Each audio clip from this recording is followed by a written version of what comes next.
శ్రీవారి కారం, శ్రీవారిని ప్రేమించే వారి కోసం. శ్రీవారి spices, chilli, turmeric, coriander powder. శ్రీవారి కారం, శ్రీవారిని ప్రేమించే వారి కోసం.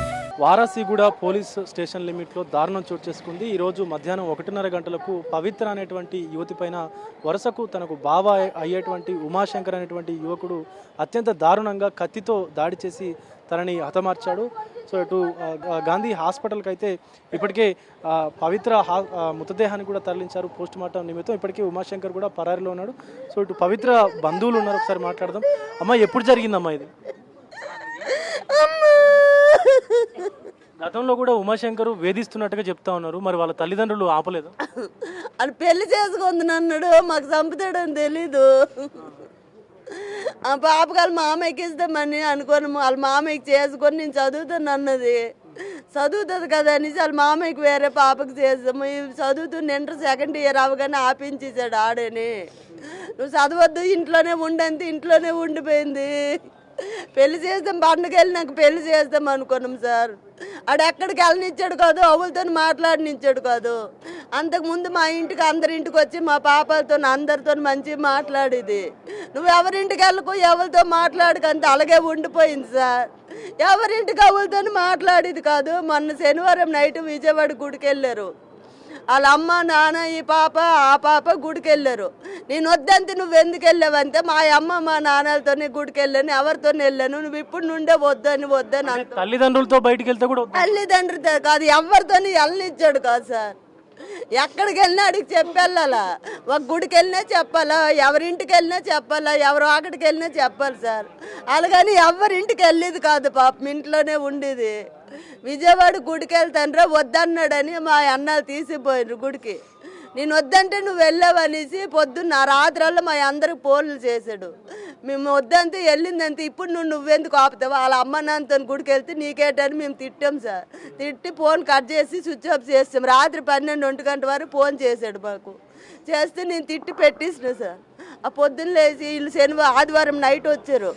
ఇవాళ వచ్చి మాట్లాడుతా అన్నాడు, నువ్వు ఇప్పుడు నుండే మా అమ్మ నాన్నతోనే వద్దంత, నువ్వు రేపు పెళ్ళి అయితే నువ్వు ఇంకెంత నరకం చూపిస్తావో నేను చేసుకున్నా అన్నదంట సార్. అవి అక్క మాటగా నేను ఇంటికి వచ్చి మాట్లాడుతా అన్నాడు. ఇంటికి వచ్చాడు. మా వదిన మా ఇద్దరు పిల్లలు అక్కడే ఉన్నారు సార్. నువ్వు రాకని మా వదిన అంతే, నేను మాట్లాడి వెళ్ళిపోతా అక్క అన్నాడు. మా అన్న కూతురు మేనకోడలు మాట్లాడుతుంది అనేసే ఊరుకున్నారు సార్. నలుగురు ఒక మంచం మీద కూకొని మాట్లాడుతుంటే, నువ్వు ఇప్పుడు నుండే నాకు ఎంత హింస పెడతాను, నేను ఎవరితో వెళ్ళాను, అమ్మ నాన్నతోనే వెళ్ళాను, మా అమ్మమ్మలకి మా అత్తకి అందరికి ఫోన్ చేసి తిట్టవు, తిట్టిన పనేటి ఉందని నువ్వు ఇలా పెడితే నేను చేసుకొని అన్నదంట సార్. రెండోసారి అడిగాడట, చేసుకోమంటే చేసుకొని అన్నాడట. మా వదిన నీళ్ళు తాగుతా అని కిచెన్కి వచ్చేసింది సార్. ఇదేమో అటు సైడ్ కూర్చోయింది, వాళ్ళిద్దరేమో ఎదురెదురు కూర్చోరు. కత్తి తీసి ఒక్కసారి పొడిచేసాడు. ఆడు కత్తి కొట్టుకొని వచ్చాడని మాకు తెలియదు సార్. మాట్లాడి వెళ్ళిపోతున్నాడు అనుకున్నాము, ఆడు చంపేస్తాడని మాకు తెలియదు. ఒక్క దెబ్బకే కింద పడిపోయింది, ఎంత గాయమైపోయింది పీక మీద మొత్తము. ఆ పొడిచేసాడు ఫోను, ఆ కత్తి వదిలేసి వెళ్ళిపోయాడు సార్. మేము అట్నుండి తిరిగే లోపుగా చచ్చిపోయింది. ఎంత గాయం అయిపోయిందాడు, అంత కసి మీద పొడిచేసాడు.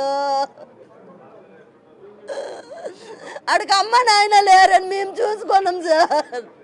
మా ఇల్లు తీసేస్తాడు అనుకోలేదు. వాళ్ళ అమ్మ నాన్న చచ్చిపోయారు. అవులే అన్నాడని మేము ఆదరించాము. మా పిల్లకి ఇస్తే మంచిగా చూసుకొద్దు అనుకున్నాం సార్. తనని చిన్నప్పటి నుంచి మీరే చూసుకున్నారు? లేదు సార్, సగం వయసు వచ్చేసరికి చచ్చిపోయారు వాళ్ళ అమ్మ నాన్న. వాళ్ళ అమ్మ ఫస్ట్ చచ్చిపోయింది, అక్కడికి 3 సంవత్సరాల తర్వాత వాళ్ళ నాన్న చచ్చిపోయాడు. అప్పటి నుండి మా ఇంటికి వచ్చేవాడు, వెళ్ళేవాడు, తినేవాడు, ఉండేవాడు సార్. ఆడు ఎంత కొంప ముంచుతాడని మాకు అనుకోలేదు సార్. ఎప్పుడులాగే వచ్చి మాట్లాడతాడు అనుకున్నాం, కానీ ఆడు కత్తి కొనుక్కొని తెచ్చుకోండి అని మాకు తెలీదు. నువ్వు వద్దు అన్నందుకే చంపేసినాడు.